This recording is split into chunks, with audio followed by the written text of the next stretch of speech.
আজকে আমরা আলোচনা করব ট্রানজিস্টর নিয়ে। আপনারা ইলেকট্রনিক্স সার্কিটে খেয়াল করে দেখবেন এই জাতীয় কিছু ছোট ছোট কম্পোনেন্ট দেখতে পাবেন এবং প্রতিটা কম্পোনেন্টের 3টি করে লেগ থাকবে। এই কম্পোনেন্টগুলোকে বলা হয়ে থাকে ট্রানজিস্টর। এগুলো বিভিন্ন সাইজের হয়ে থাকে, যেমন এটা বড় সাইজের, এগুলো হলো মিডিয়াম সাইজের, এগুলো বিভিন্ন সাইজ এবং ক্যাটাগরির হয়ে থাকে। আস্তে আস্তে আমরা সবকিছু জানবো। ট্রানজিস্টর প্রধানত আমাদের দুই প্রকার, একটি হলো বিজেটি ট্রানজিস্টর এবং আরেকটি হলো এফইটি ট্রানজিস্টর। বিজেটি ফুল ফর্ম হলো বাইপোলার জাংশন ট্রানজিস্টর আর এফইটির ফুল ফর্ম হলো ফিল্ড ইফেক্ট ট্রানজিস্টর। এই যে ছোট ছোট ট্রানজিস্টর গুলো দেখতে পাচ্ছেন, এই ট্রানজিস্টর গুলো হলো বিজেটি ট্রানজিস্টর। আরো একটি সাইজ আছে, এই ট্রানজিস্টর গুলো কিন্তু বিজেটি ট্রানজিস্টর, সাইজে একটু বড়। আমাদের বিজেটি ট্রানজিস্টর আবার দুই প্রকার, একটি হলো এনপিএন এবং আরেকটি হলো পিএনপি। আমরা বিজেটি ট্রানজিস্টর নিয়ে আলাদা ক্লাস করব, সে সময় আমরা এই পিএনপি এবং এনপিএন ট্রানজিস্টর নিয়ে আলোচনা করব। এরপরে আছে আমাদের ফিল্ড ইফেক্ট ট্রানজিস্টর। এফইটি হলো দুই প্রকার, একটি হলো মসফেট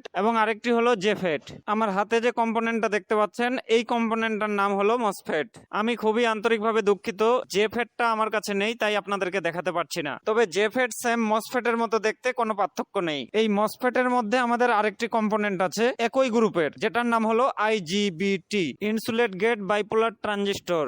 এই যে আমার হাতে বড় বড় কম্পোনেন্ট গুলো দেখতে পাচ্ছেন, এটাকেই বলা হয় আইজিবিটি। আমরা প্রতিটা ট্রানজিস্টর আলাদা আলাদা ভিডিও করে আলোচনা করব। এখন কথা হলো ট্রানজিস্টরের কাজ কি এবং ট্রানজিস্টর সার্কিটে কেন ব্যবহার করা হয়। একটি সার্কিটে ট্রানজিস্টর দুটি কাজ করে থাকে। ট্রানজিস্টরের মাধ্যমে আমরা বিভিন্ন প্রকার সুইচিং করে থাকি এবং ট্রানজিস্টরের মাধ্যমে আমরা বিভিন্ন প্রকার সিগন্যালকে অ্যাম্প্লিফিকেশন করি বা বর্ধিত করি। ট্রানজিস্টর সম্বন্ধে কিছু কথা আমি আপনাদেরকে বলে রাখি। বিজেটি ট্রানজিস্টর, মসফেট ট্রানজিস্টর এবং আইজিবিটি ট্রানজিস্টরের মধ্যে পার্থক্য কি? বিজেটি ট্রানজিস্টরের সুইচিং স্পিড খুবই কম, পার সেকেন্ডে একবার, এবং বিজেটি ট্রানজিস্টরের কারেন্ট বহন ক্ষমতাও খুব কম। মসফেট ট্রানজিস্টরের সুইচিং ক্ষমতা প্রচুর হাই, যেমন পার সেকেন্ডে 10,000, 20,000, 30,000 বার, এবং কারেন্ট বহন ক্ষমতা বিজেটি ট্রানজিস্টরের থেকে বেশি। আইজিবিটির সুইচিং স্পিড মসফেটের থেকে কম, কিন্তু আইজিবিটি হাই কারেন্ট বহন করতে পারে।